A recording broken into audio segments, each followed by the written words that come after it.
You know, I don't think George Foreman is going to help Anthony Joshua at all against Andy Ruiz Jr.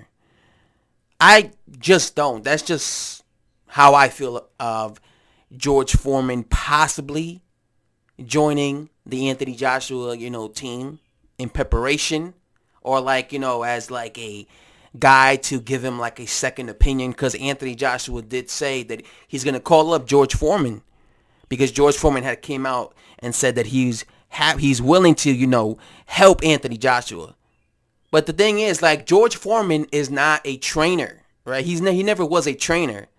I don't recall him having trained several fighters and making them champions and stuff. And I understand that George Foreman is a former champion. I get it. I get you're going to say, oh, George Foreman is a former champion. He has years of experience. He was a pro for like, I don't know, 20 plus years. He made his comeback. All this stuff. I get that. But, Lennox Lewis was a undisputed champion at heavyweight. He accomplished more than Big George Foreman as a heavyweight. And if you remember, he was in the training camps of David Price when David Price was a prospect, when he was coming up, when people were saying this guy might go on to be the next Lennox Lewis. Because believe it or not, back in the day when when David Price was on the come up, a lot of people were saying, I remember people saying back then, this guy could beat Vladimir Klitschko, because during that time, Klitschko was the unified heavyweight champion, the number one champion. And if you remember, Lennox Lewis was in his training camp. He was like a part of the David Price team, and he was giving him all kinds of advice.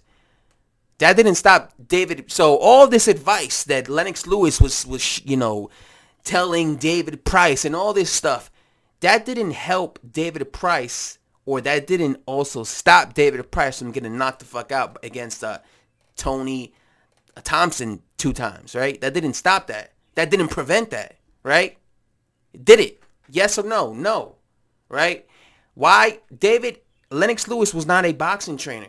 Yes, he had all the knowledge in the world, but he wasn't a boxing trainer, right? What Anthony Joshua needs is a guy who is a trainer who knows how to cheat. Again, sometimes good boxers don't turn out to be the best trainers. I mean, you always see Floyd Mayweather Jr. giving his fighters in his promotional stable, TNT, advice.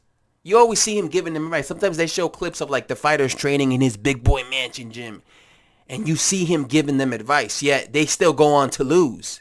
Floyd Mayweather Jr. was a very talented fighter.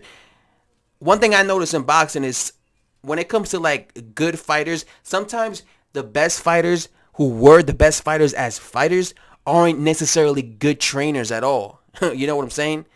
Funny enough, the best fighters happen to be, the best trainers in boxing turn out to 90% of the time be the worst boxers. Like, when it comes to boxing, most boxing trainers who were good boxers, elite boxers, they are shit trainers.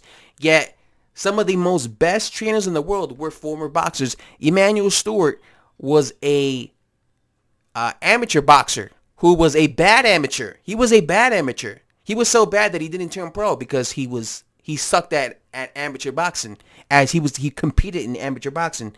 Yet when he was a trainer. Yeah, as a trainer, he was really good, right? So he wasn't the best boxer, but he was a really good trainer. Freddie Roach was a shit boxer. He was a terrible boxer. Yeah, as a trainer, he was a fantastic trainer. Terrence Buds Crawford's trainer. I always forget his last name, but Brian, he was a fighter, believe it or not. He was a shit fighter. Yeah, look at what he was able to do with what's his name? Terrence Crawford. He trained him to be a really good fighter. All right. What's his name? Errol Spence Jr.'s trainer. I already forgot his name, but that dude was a shit boxer. He used to be a boxer, believe it or not. He had several losses. He was a shit boxer. Yet look at what he did with Terrence Crawford's career. Look at what he did with the Charlo brothers' career. So he is a good trainer. So that's what I'm saying. Most of the time.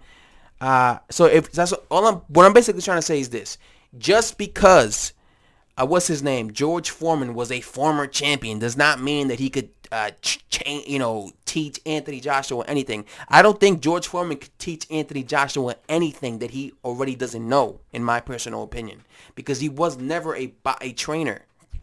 I think what Anthony Joshua really needs is, if he wants to change himself as a boxer, or basically improve himself for the rematch, I think he should have like another trainer. He's not gonna replace Ron McCracken, obviously, but like just another trainer to show him different techniques. You know what I'm saying? Show him something different. Show him how to clinch. That's what he needs. A guy who's actually knows how to train boxers. Not a guy who's a former champion who's just going to tell him, you do this. He has to get a guy who's like a trainer, all right? And what he definitely needs to do is get like a better type of strength and conditioning coach, get him better endurance.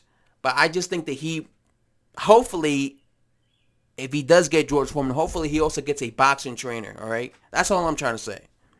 Anyway, I'm out.